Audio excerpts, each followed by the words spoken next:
Pasaribu sudah tidak kuat lagi, Komandan. Air sudah meluap ke rumah-rumah.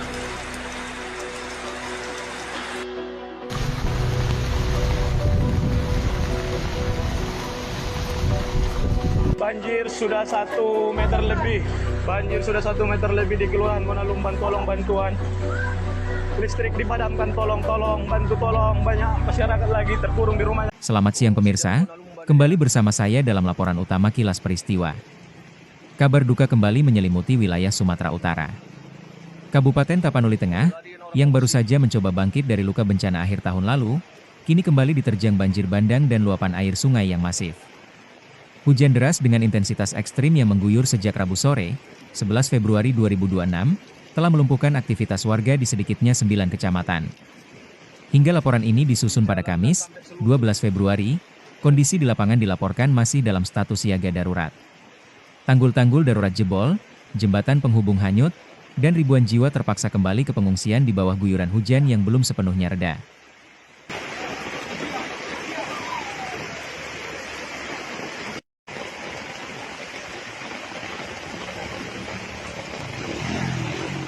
Kita awali dengan kronologi kejadian. Bencana ini bermula dari anomali cuaca yang sangat mendadak. Berdasarkan laporan Bupati Tapanuli Tengah, Masinton Pasaribu, cuaca pada Rabu siang sebenarnya terpantau sangat cerah, bahkan cenderung panas terik.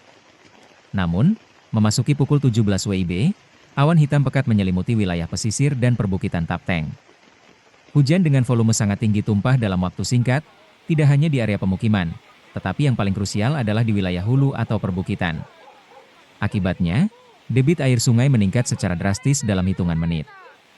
Sungai-sungai besar yang melintasi pemukiman warga tidak lagi mampu menampung volume air yang datang membawa material sisa bencana sebelumnya.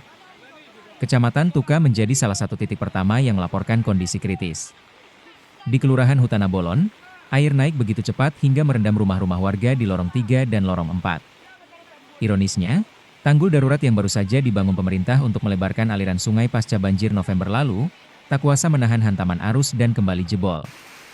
Air yang meluap kali ini bukan sekadar air keruh, melainkan membawa material kayu-kayu besar yang menambah daya rusak bangunan di sekitarnya.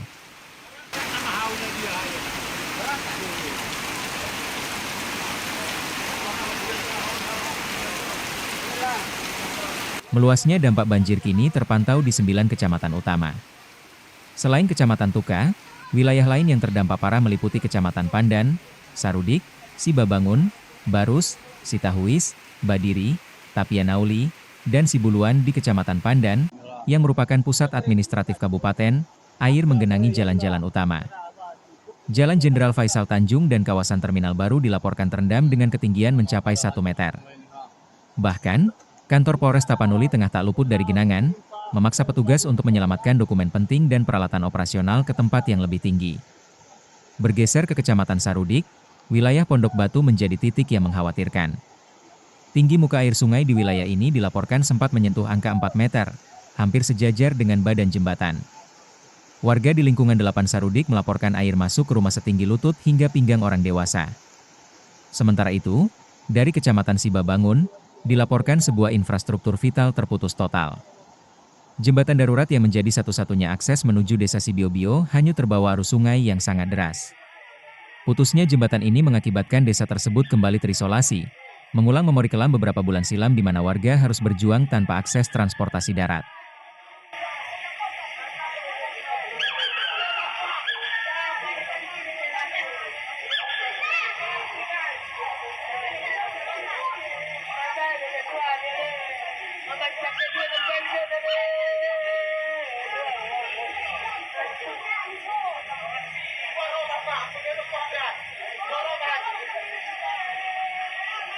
Dampak kemanusiaan dari bencana ini sangat terasa. Mengutip data sementara dari posko darurat, ribuan warga kini telah dievakuasi. Di Kecamatan Tuka, gedung-gedung SMA dan sekolah dasar dijadikan tempat pengungsian sementara. Suasana haru menyelimuti posko pengungsian karena banyak warga yang merupakan penyintas banjir November 2025, kini harus kembali kehilangan harta benda yang baru saja mereka cicil perbaikannya. Bupati Masinton Pasaribu dalam keterangannya menyatakan bahwa pemerintah daerah fokus pada keselamatan jiwa.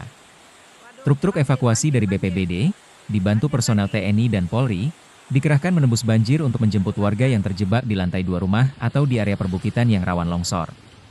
Di kawasan perdagangan, evakuasi berlangsung dramatis menggunakan perahu karet karena arus air yang terlalu kuat untuk ditembus dengan kendaraan biasa.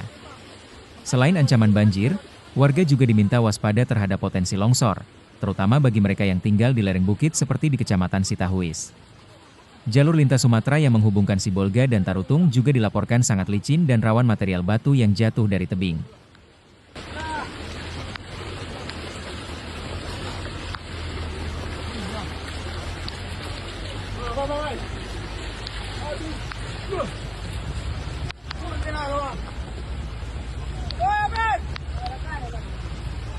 Hingga saat ini, kendala utama di lapangan adalah tumpukan material kayu dan sedimen yang menyumbat aliran sungai.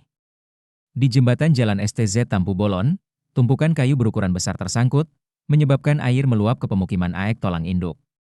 Pemerintah memerlukan alat berat segera untuk membersihkan sumbatan ini, namun mobilitas alat berat masih terhambat oleh genangan air di beberapa ruas jalan protokol.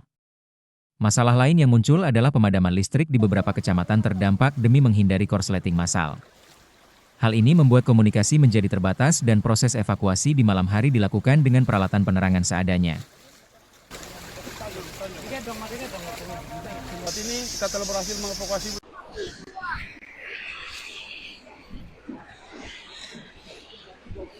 Nah, ini warga di sana ya? Masih ada warga?